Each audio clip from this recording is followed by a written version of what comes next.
চলমান পরিস্থিতিতে স্থবির পঞ্চগড়ের বাংলাবান্ধায় দেশের একমাত্র চতুর্দেশীয় স্থলবন্দর, তার উপর বর্ষায় কমেছে আমদানি রফতানি। সেই সাথে অভ্যন্তরীণ পাথরের চাহিদা কমে যাওয়া এবং ভারত থেকে পাথর আমদানি বন্ধ থাকায় রাজস্ব হারাচ্ছে বন্দরটি।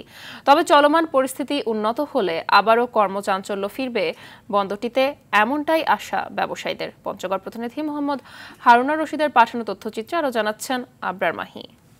আপনার প্রিয় কাপড়ের যত্নে এলো এনজাইম সমৃদ্ধ Arik silver wash detergent powder, 500 গ্রাম মাত্র 70 টাকা। প্রিমার্ক।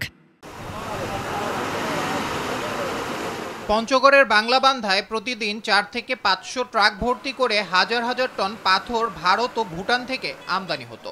বন্দরটিতে ইয়ার্ড ভর্তি ট্রাক সবসময় পাথর নামানোর জন্য অপেক্ষমান ছিল, কিন্তু বর্তমানে ভারতের পাথর আমদানি বন্ধ হওয়ায় বন্দরে নেই সেই কর্মচাঞ্চল্য। শ্রমিকরা বলছেন তাদের প্রতিদিন 1000 টাকার বিপরীতে আয় নেমে এসেছে 100 থেকে 150 টাকায়। আর ব্যবসায়ীরা বলছেন অভ্যন্তরীণ চাহিদা কমে যাওয়া এবং ভারত থেকে পাথর আমদানি বন্ধ থাকায় বর্তমানে ভালো নেই তারা। বর্তমান পাথর আমদানি কম আছে ভুটানের সাথে এবং ভারতের সাথে। বর্ষার কারণে পাথরটা যাচ্ছে না, বর্ষার কারণে আসলে আমাদের এই ইয়াটা বন্ধ যাচ্ছে।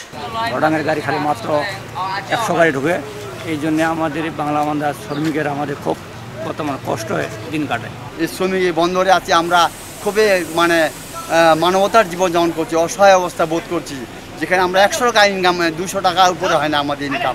এ বিষয়ে বন্দরের ম্যানেজার জানান, আমদানি কমে যাওয়ায় একদিকে ক্ষতিগ্রস্ত হচ্ছেন বন্দর সংশ্লিষ্টরা, অন্যদিকে কমছে রাজস্ব। ব্যবসায়ীদের চাহিদা কম, ইন্ডিয়ান পাথরের চাহিদা কম এবং ইন্ডিয়ান পাথরের কোয়ালিটিও খারাপ এবং দাম কিছুটা বেশি। এ কারণেই ইন্ডিয়ান পাথর আমদানিতে আমাদের দেশের আমদানিকারকরা অনীহা প্রকাশ করছে, যার ফলে এখন শুধুমাত্র ভুটান থেকেই পাথর আমদানি হচ্ছে। সব সংকট কেটে অচিরেই আবারও ফিরবে বন্দরের কর্মচাঞ্চল্য, এমনটাই প্রত্যাশা সবার। আবরার মাহি, RTV।